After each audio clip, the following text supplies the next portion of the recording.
नमस्कार मंडळी, श्री स्वामी समर्थ. नवीन वर्षातील सर्वात पहिला सण म्हणजे मकर संक्रांती. हा सण हिंदू धर्मात अतिशय महत्त्वाचा मानला जातो. या दिवशी तिळगुळ देऊन नात्यातील प्रेम घट्ट करण्याची प्रथा आजही लोक आनंदाने पाळतात. संक्रांतीला पतंग उडवले जातात. महिला रामाचा वौसा राम मंदिरात जाऊन करतात. त्यामुळे या दिवसाची वाट सर्वजण अगदी आतुरतेने पाहताना दिसतात. चला मग जाणून घेऊया मकर संक्रांती नेमकी कोणत्या तारखेला आहे. मकर संक्रांती या सणाला हिंदू धर्मात अतिशय महत्त्वाचे स्थान आहे. हा दिवस ज्योतिषीय दृष्टीने देखील अतिशय महत्त्वाचा मानला जातो. मकर संक्रांतीच्या दिवशी सूर्य हा मकर राशीत संक्रमण करतो. याचा परिणाम सर्व 12 राशींवर होतो. त्यामुळे या दिवसाचे ज्योतिष महत्त्व देखील अधिक आहे. त्याचप्रमाणे हा सण संपूर्ण भारतात अगदी उत्साहात साजरा केला जातो.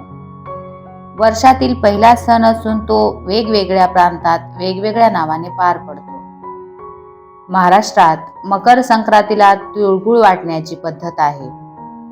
या दिवशी सूर्यनारायणाची देखील पूजा केली जाते.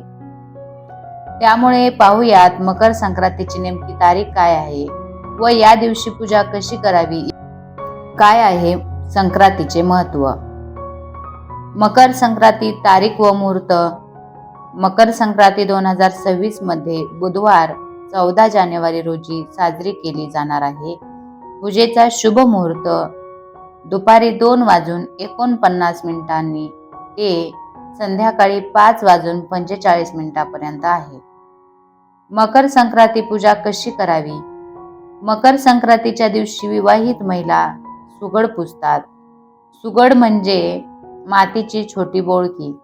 या दिवशी सकाळी लवकर उठून स्नान करावे, मग सूर्याला अर्घ्य द्यावे. त्यानंतर विवाहित महिलांनी या एकाच दिवशी काळ्या रंगाचे वस्त्र घालून पूजा करू शकतात. त्यामुळे पूजेचा शुभ मुहूर्त पाहून आपल्या देवघरात 5 सुगड घ्यावेत. ते एका पाटावर ठेवावे. त्यांना लाल धागा बांधावा व हळद कुंकू लावावे.